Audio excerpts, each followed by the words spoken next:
Hi friends, Gogisetti Subbarao మీ psychologist. ఇవాళ మనం చెప్పుకునే టాపిక్ ఈ మధ్యన బాగా ఓవర్ థింకింగ్ అనేది చాలా మందిలో ఎక్కువైపోయింది అనమాట. ఆ ఓవర్ థింకింగ్ వలన స్ట్రెస్, యాంగ్జైటీ, డిప్రెషన్లు ఎక్కువగా వస్తున్నాయి. నా క్లయింట్స్ కూడా ఎక్కువ మంది ఆ ఓవర్ థింకింగ్ పైన వాటిపైన ఎక్కువ సఫర్ అవుతూ ప్రాబ్లం ఫేస్ చేస్తూ ఉన్నారన్నమాట. కాబట్టి ఇక్కడ మీరు గుర్తుపెట్టుకోవాల్సింది ఏంటంటే, ఓవర్ థింకింగ్ని మనం కంట్రోల్ చేయకపోతే స్ట్రెస్ లెవెల్స్ పెరిగిపోయి యాంగ్జైటీ, డిప్రెషన్ వచ్చే అవకాశం ఉంటుంది అనేది గుర్తుపెట్టుకోవాలి.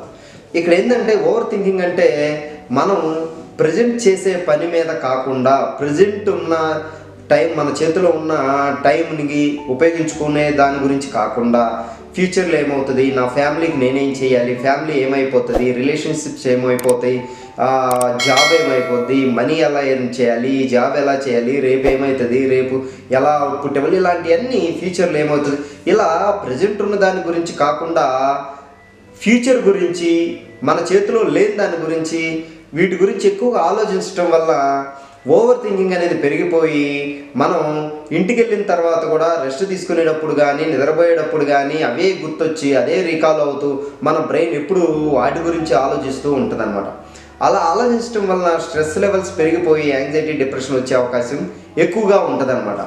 కాబట్టి ఇక్కడ గుర్తుపెట్టుకోవాల్సింది ఏంటంటే, మనం థింకింగ్ అనేది ఎంతవరకు చేయాలి, మన లిమిట్స్ ఏంటి, మన పరిధి ఏంటి, మనం ఎంతవరకు దేని గురించి ఆలోచిస్తే ఏది చేయగలం, మన చేతిలో లేని దాని గురించి ఆలోచించి, మన పరిధిలో లేని దాని గురించి ఆలోచించి, మనలో లేని దాన్ని ఎవరియో వేరే వాళ్ళ గురించి ఆలోచించడం కానీ, రేపటి గురించి ఆలోచించడం కానీ, ఏమైపోద్దా ఫ్యామిలీ, ఏమైపోద్దా రిలేషన్షిప్స్ ఏమైపోతాయా, జాబ్ ఏమైపోద్దా, ఎంతసేపు ఏమైపోద్ది ఏదన్నా అయిపోద్దేమో నెగిటివ్గా ఆలోచించుకోవటం వల్ల ఆ థింకింగ్ లెవెల్ అనేది ఇంకా పెరిగి ఓవర్ థింకింగ్ ఎక్కువైపోయి స్ట్రెస్ లెవెల్స్ ఎక్కువైపోయి యాంగ్జైటీ, డిప్రెషన్ వచ్చే అవకాశం ఎక్కువగా ఉంటుందన్నమాట. ఇక్కడ గుర్తుపెట్టుకోవాల్సింది ఏంటంటే, మీరు ఈజీగా మనం సింపుల్ ట్రిక్ మీరు ప్లే చేస్తే ఈజీగా ఓవర్ థింకింగ్ నుంచి బయటపడవచ్చు అనమాట.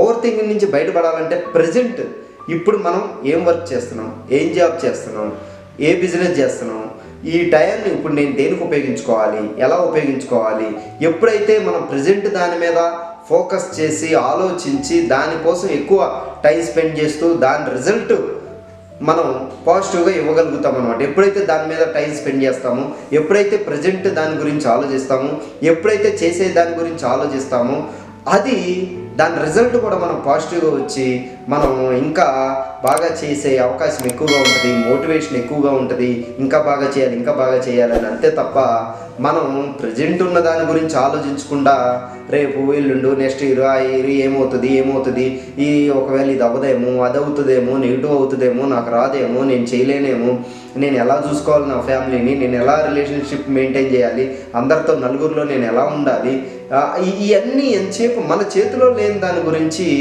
ఎప్పుడో ఉండే దాని గురించి ఆలోచించి ప్రజెంట్ చేసే పని నెగ్లెక్ట్ చేయడం వలన ప్రజెంట్ వచ్చే రిజల్ట్ కూడా నెగిటివ్ వచ్చే అవకాశం ఉంటుంది అనమాట. కాబట్టి మీరు గుర్తుపెట్టుకోవాల్సింది ఏంటంటే, ఎప్పుడో జరిగే వాటి గురించి ఆలోచించడం కన్నా ప్రజెంట్ ఇప్పుడున్న దాని గురించి ఆలోచించడం వలన మన థింకింగ్ లెవెల్స్ బెటర్ అవుతాయి. ఓవర్ థింకింగ్ అనేది కంట్రోల్ చేసుకోవచ్చు. ఓవర్ థింకింగ్ ఎక్కువైతే మనకి సైకలాజికల్ ప్రాబ్లమ్స్ వస్తాయి. సైకలాజికల్ ప్రాబ్లంతో పాటు మనం ఫిజికల్గా కూడా సిక్ అయ్యే అవకాశం చాలా ఎక్కువగా ఉంటుంది.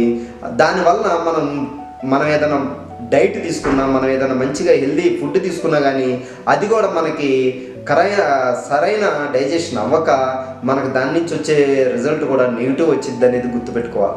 మనం ఓవర్ థింకింగ్ వలన మన మైండ్కే కాదు, మన శరీరానికి కూడా హానికరం అనేది గుర్తుపెట్టుకోవాలి. కాబట్టి అది కంట్రోల్ చేసుకోవాలంటే ఓవర్ థింకింగ్ని ప్రజెంట్ ఇప్పుడు మనం ఏ వర్క్ చేస్తున్నాం, ఏది చేయగలము, ఎలా చేయాలి, ఇప్పుడు ఈ టయాన్ని ఎలా ఉపయోగించుకోవాలి, నేను పాజిటివ్గా, నేను వర్క్ని ఎఫిషియన్స్గా ఫోకస్డ్గా, నేను కాన్ఫిడెంట్గా చేయాలి అంటే నేను ఎలా టైంని ఉపయోగించుకోవాలి, ఎలా ఫోకస్ చేయాలి అనే దాని మీద ఎక్కువ ఆలోచిస్తే, ఏ రోజుకి ఆ రోజు దాని గురించి ఆలోచిస్తే మీకు రిజల్ట్ పాజిటివ్గా వస్తాయి. మీ ఫ్యూచర్ కూడా హ్యాపీగా ఉంటుంది, ఫ్రూట్ఫుల్గా ఉంటుంది అనేది గుర్తుపెట్టుకోవాలి. అది కాకుండా మనం ఎప్పుడో దాని గురించి ఆలోచించి ప్రజెంట్ దాన్ని నెగ్లెక్ట్ చేయడం వలన మనకి ఇంకా మానసికమైన ప్రాబ్లమ్స్, శారీరకమైన ప్రాబ్లమ్స్, జాబ్లో కూడా మనం ఎఫిషియెంట్గా మనం పర్ఫామ్ చేయలేక నెగిటివ్స్ వచ్చే అవకాశం ఎక్కువగా ఉంటుంది. కాబట్టి ఓవర్ థింకింగ్ని తగ్గించుకోవాలనేది గుర్తుపెట్టుకోవాలన్నమాట.